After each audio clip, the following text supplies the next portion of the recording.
ഇതുപോലെ ഒരുത്തരം മാത്രമുള്ള പല ചോദ്യങ്ങളുണ്ട് കേട്ടോ.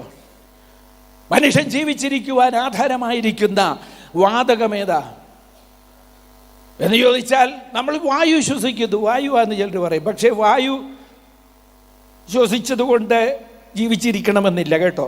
ഇവിടെ ഇപ്പോൾ ഒരു കിണർ കുഴിക്കുന്നെന്ന് കരുതുക. കിണർ കുഴിച്ച് താഴോട്ട് ചെന്നപ്പോൾ കുഴിച്ചുകൊണ്ടിരിക്കുന്ന ആ ഉള്ളി എന്ത് ചെയ്യുന്നു? മയങ്ങാൻ തുടങ്ങുന്നു.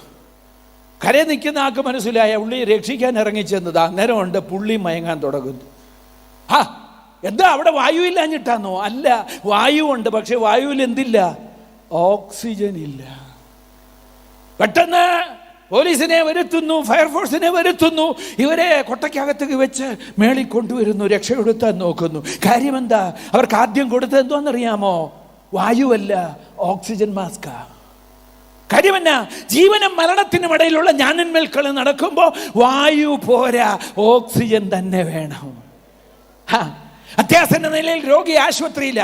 ഡോക്ടേഴ്സ്, നേഴ്സസ്, ബന്ധുക്കൾ, മിത്രങ്ങൾ എല്ലാവരും വായു ആശ്വസിക്കുന്നത്. പക്ഷെ രോഗിക്ക് എന്തുവാ കൊടുക്കുന്നത്? ഓക്സിജനാ കൊടുക്കുന്നത്. പർവ്വതാരോഹണം നടത്തുന്നവര് അവർ കരുതിയിട്ടുണ്ട്. എന്തുവാ കരുതിയിരിക്കുന്നത്? വായുവല്ല, ഓക്സിജനാ. വിമാനത്തിൽ വായു സമ്മർദ്ദം കുറയുമ്പോൾ അവിടെ മേളിൽ നിന്ന് ഇറങ്ങി വരും മൂക്കയിൽ മാസ്ക് പിടിപ്പിക്കാൻ. അതിനകത്തൂടെ വരുന്നത് എന്തുവാ? ഓക്സിജനാ. ഇതുപോലെ ഹേ മനുഷ്യ, ജീവനും മരണത്തിനുമിടയിൽ, സ്വർഗത്തിനും നരകത്തിനുമിടയിൽ ഞാൻ എന്മേൽ കളി നടക്കുമ്പോൾ നിന്നെ രക്ഷിക്കുന്നത് നിന്റെ ദൈവവിശ്വാസമല്ല.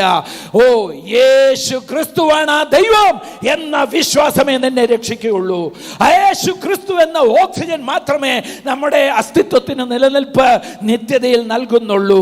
അതുകൊണ്ട് യേശു പറയുകയാണ്, അവകാശപ്പെടുകയാണ്, ഞാൻ തന്നെ വഴി, ഞാൻ തന്നെ സത്യം.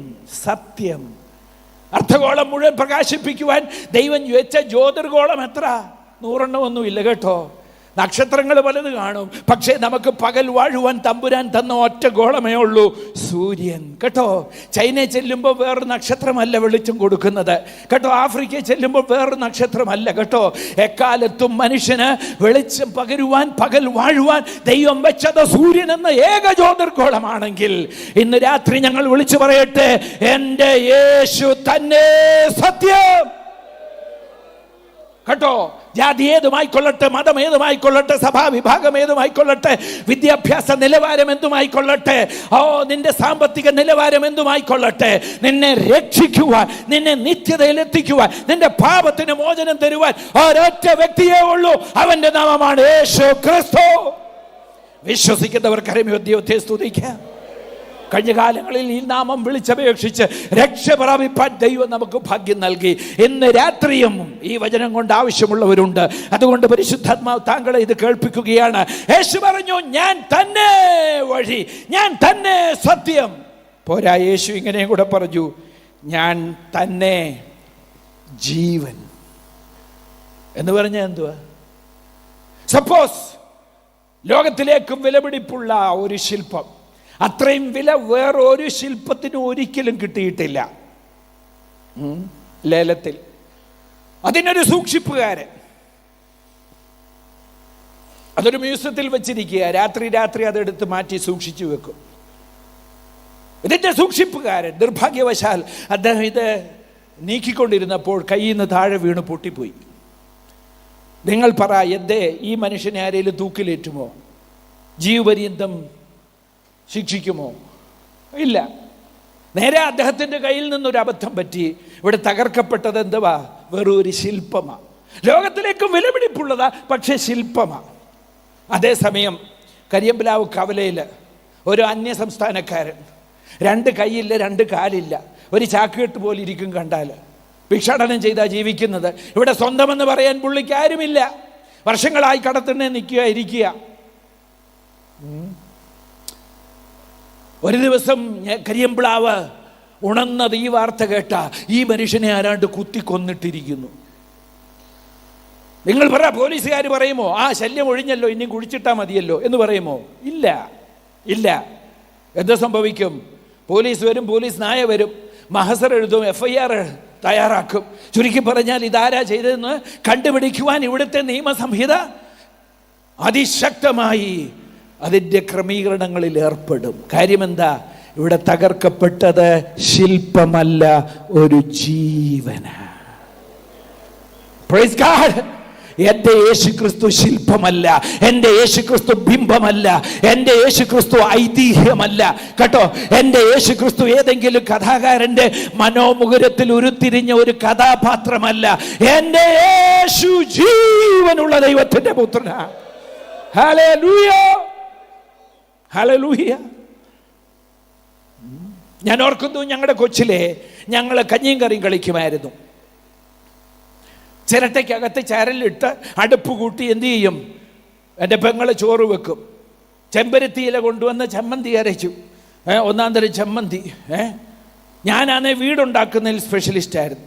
പുനലൂർ പേപ്പർ മില്ല് IPC ഹാളിൽ പാസ്റ്ററായിരിക്കുക എൻ്റെ പിതാവ്. അവിടെ പ്ലൈവുഡ് ഫാക്ടറിയിൽ നിന്ന് ഇത് കിട്ടുമായിരുന്നു, പ്ലൈവുഡിൻ്റെ വേസ്റ്റ്. അതും വെച്ച് ഞാൻ എന്തു ചെയ്യും? പൊട്ടിയ സ്ലേറ്റിൻ്റെ ഫ്രെയിം വെച്ച് കട്ടള ഇരുന്നല്ല വീട് ഞാൻ ഉണ്ടാക്കുമായിരുന്നു. അപ്പോൾ വീടായി, കഞ്ഞിയായി, കറിയായി, കൂട്ടാനായി, ഇഷ്ടിക ഉരച്ച് ചമ്മന്തി. ഓ, എന്തുവായിരുന്നു! പക്ഷെ ഒരു 12 മണിയാകുമ്പോൾ ഒരൊറ്റ ഓട്ടം അടുക്കളയിലോട്ട്, മമ്മി വിശക്കുന്നു. അന്നേരം മമ്മി ഒരിക്കലും പറഞ്ഞില്ല, മക്കളെ കൂട്ടാനായില്ല, ചോറേ ആയിട്ടുള്ളൂ, ഞാൻ ഉണ്ടാക്കിയ ചോറ് നിങ്ങളുണ്ടാക്കിയ കൂട്ടാനും കൂടെ കഴിച്ചോ എന്ന് പറയുമോ?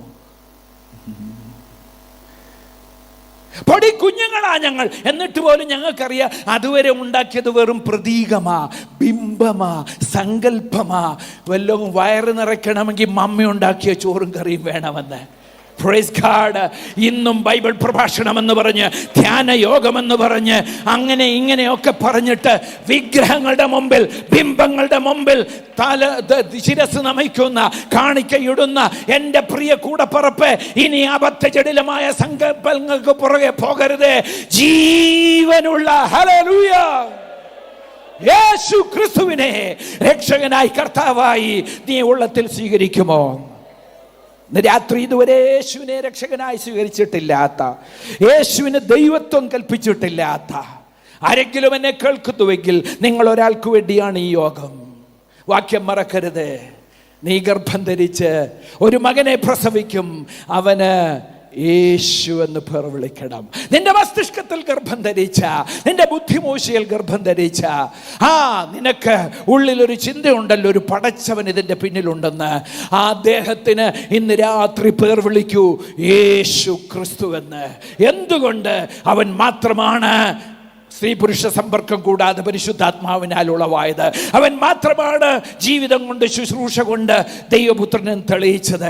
അവനെക്കുറിച്ച് മാത്രമാണ് പിശാചുക്കൾ അലറിയത്, അവൻ ദൈവപുത്രനെന്ന്. യേശു താൻ മാത്രമേ അവകാശപ്പെട്ടുള്ളൂ, ഞാനും പിതാവും ഒന്നാകുന്നു, എന്നെ കണ്ടവൻ പിതാവിനെ കണ്ടിരിക്കുന്നുവെന്ന്. യേശു മാത്രമേ ഉള്ളൂ പാപത്തിന് പ്രായശ്ചിത്തമായി ക്രൂശിൽ മരിച്ചത്. യേശു മാത്രമേ ഉള്ളൂ മരിച്ചവരിൽ നിന്ന് ഉയർത്തെഴുന്നേറ്റത്. യേശു മാത്രമേ ഉള്ളൂ സ്വർഗാരോഹണം ചെയ്തത്. യേശു മാത്രമേ ഉള്ളൂ വീണ്ടും വരാമെന്ന് വാക്ക് പറഞ്ഞത്. യേശു മാത്രമേ ഉള്ളൂ വരവിന്റെ ലക്ഷണങ്ങൾ പറഞ്ഞത്. ഇന്നതൊന്നൊന്നായി അനുദിനം നാം കണ്ടുകൊണ്ടിരിക്കുമ്പോൾ ഇനിയെങ്കിലും ഈ യേശുവിനെ രക്ഷകനായി സ്വീകരിക്കുമോ? മറ്റൊരുത്തനിലും രക്ഷയില്ല. നാം രക്ഷിക്കപ്പെടുവാൻ ആകാശത്തിൻ കീഴിൽ മനുഷ്യരുടെ ഇടയിൽ നൽകപ്പെട്ട യേശു എന്ന നാമമൊഴികെ ഒരു നാമവുമില്ല. വിശ്വസിക്കുന്നവർ ദൈവത്തെ സ്തുതിക്കാം, അത്യുച്ചത്തിൽ ദൈവത്തെ സ്തുതിക്കാം.